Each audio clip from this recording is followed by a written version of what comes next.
طول عمري رياضية قديمة. الرياضة بالنسبة لي شيء أساسي ومهم في يومي. لو يوم ما بدأتوش بالرياضة بحس إن أكيد في حاجة غلط في اليوم ويومي بيبقى ناقص. لعبت كل حاجة، سباحة وجيم وحديد وبوكس وتنس، لعبت كل الألعاب. أنا في الرياضة ما أقولكوش ماليش أي منافس. طبعا سيبكم من كل اللي فات ده لأني أكيد بشتغل نفسي. أنا لا بلعب رياضة ولا عمري لعبت رياضة ولا ليا أصلا في الرياضة. أنا أقصى حاجة عملتها في الرياضة إني نزلت جيم شهر وريحت بعدها. بس لما فكرت أعمل 15 يوم مختلف قبل عيد ميلادي فكرت إن الرياضة ممكن تكون من الحاجات اللي أنا ما عملتهاش قبل كده ونفسي أعملها، فقلت أبتدي بحاجة خفيفة. وبما إني مش بنزل كتير ومش مشتركة في نادي عشان أنزل أتدرب فيه، فقلت ليه ما أعملش رياضة هنا في البيت تكون مفيدة ومختلفة وتساعدني على الهدوء والتفكير. ففكرت ودورت واخترت اليوجا. وقبل ما ابتدي معاكم تمرين اليوجا تعالوا أقول لكم شوية معلومات عنها.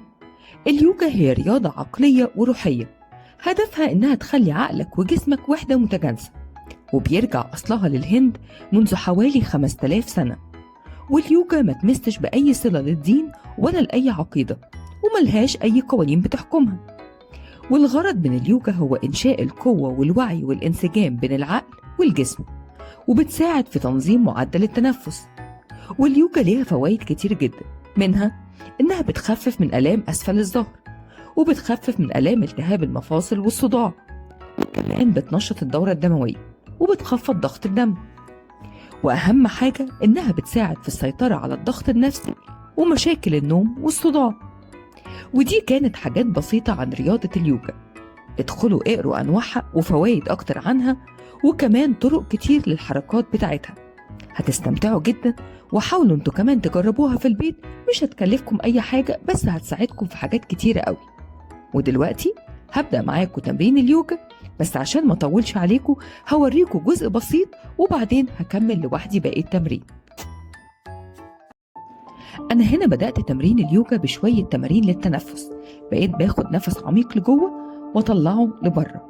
أخدت كذا نفس عشان خاطر أقدر أتحكم في الدورة الدموية وأخلي النفس بتاعي ينتظم، عشان لما أفضل ساكتة فترة طويلة يبقى دوت نظم نفسي كويس.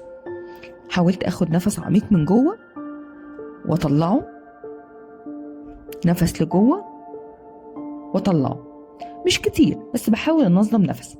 وابتديت بعد كده احرك رقبتي يمين وشمال بحيث احرك فقرات رقبتي بدل ما هي كانت متصلبه طول الوقت من القعده. حاولت احركها يمين وشمال واحرك عضلات كتفي. انا كملت بقيه التمارين دي مع نفسي بس انا فصلتها في النص عشان ما اطولش عليكم الفيديو. عملت كمان تمارين لدراعي وتمارين لرقبتي يمين وشمال تاني، ورجعت تاني انظم ضربات النفس عشان خاطر اعرف اخد نفسي بطريقه سليمه وانا قاعده ساكته مش بعمل اي حاجه. نفس لجوه طلعته لبره. ابتديت بعد كده اركز في ولا حاجه، اللي هو عارفين الفراغ، ان انتوا تبقوا قاعدين وفاضيين دماغكم خالص، عينيكوا على اي حاجه مثلا معينه قدامكم، وفي الاخر دماغكم فاصله تماما عن اي حاجه وما بتفكروش في اي حاجه. بتحاولوا تخلوا دماغكم تهدى والافكار جواكم تهدى وما تفكروش في حاجات منزعجه او حاجات تقرفكم او تزعلكم او تزعجكم. بتخلوا دماغكم هاديه تماما. انا هنا كنت بحاول اركز، كنت بحاول ان انا ما شغلش دماغي في اي حاجه.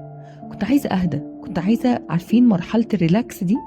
انا كنت مثبته عيني على حاجه قدامي ومش مشغله دماغي في حاجه، كنت فاصله دماغي تمام.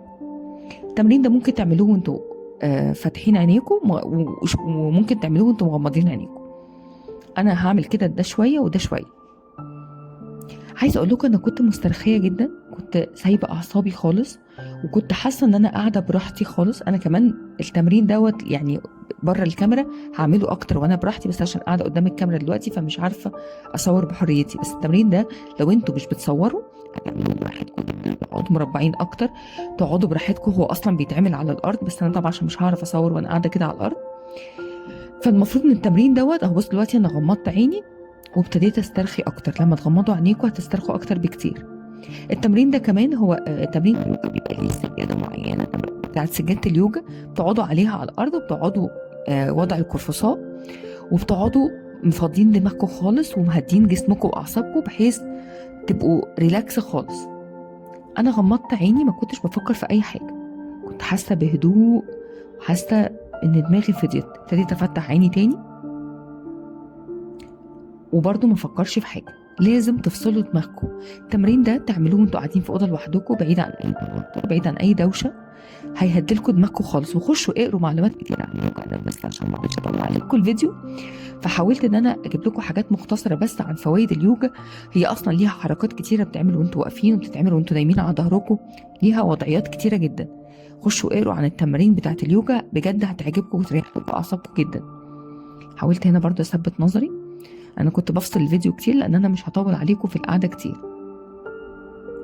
بس بجد انا مش قادره اقول لكم كنت مستريحه ازاي، وحاسه ان رقبتي كويسه. انتوا لازم تعملوا تمارين برضو احماء قبلها. انا كان المفروض ازود اكتر من كده، بس انا كمان ما صورتهم لكوش. المفروض تعملوا زي تمارين تسخين كده، تهدوا يعني ترفعوا ايديكم ورقبتكم، وتسخنوا ايديكم، وانكم تفردوا ايديكم ودراعكم، بحيث يعني جسمكم بعد كده يبقى فاجئ من مكان القعده. ما بتقعدوا قاعدين كتير وبعد كده تقعدوا هادين خالص، تعملوش اي حاجه. ابتديت اغمض عيني تاني برضو عشان احس بانسجام. عايزه اقول لكم انا قاعده مرتاحه مرتاحه، وانا بجد هكرر التمرين ده جدا تاني. بصوا انا كنت في حته تانية، انا هكرر التمرين ده كتير على فكره. انا مبسوطه ان انا فكرت ان انا اعمل كده. حاولوا انتوا كمان تعملوا تمرين اليوجا دي، وبجد انا مبسوطه قوي اني ابتديت اول يوم، اول حاجه اتعلمها جديده في ال 15 يوم ان انا اعمل تمرين اليوجا. ان شاء الله استنوني بكره في فيديو جديد وحاجه جديده اول مره اعملها قبل 15 يوم على عيد ميلادي.